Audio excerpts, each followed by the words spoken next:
मगहिया जवान और राजन सिंह मुकुट।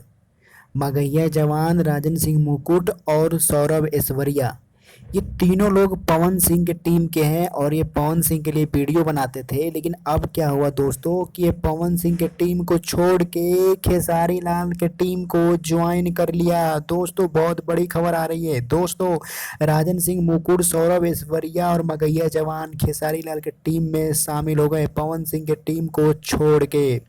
और ये पवन सिंह के लिए बहुत बड़ी और पवन सिंह के फैन के लिए बहुत बड़ी खबर है। और वहीं पे बात करें खेसारी लाल यादव जी की, तो खेसारी लाल के टीम के लिए और खेसारी लाल यादव जी के लिए बहुत खुशखबरी है कि पवन सिंह के टीम के लोग खेसारी के टीम में आ गए और की टीम ज्वाइन कर लिए। दोस्तों क्या कहना चाहेंगे आप, क्या लगता है आपको ऐसा क्यों हो रहा है? क्योंकि पवन सिंह का विनाश निश्चित है और पवन सिंह जिस रास्ते पे चल रहा है, इस रास्ते से लगता है कि पवन सिंह के टीम के जितने भी लोग हैं वो खेसारी टीम ज्वाइन जरूर करेंगे।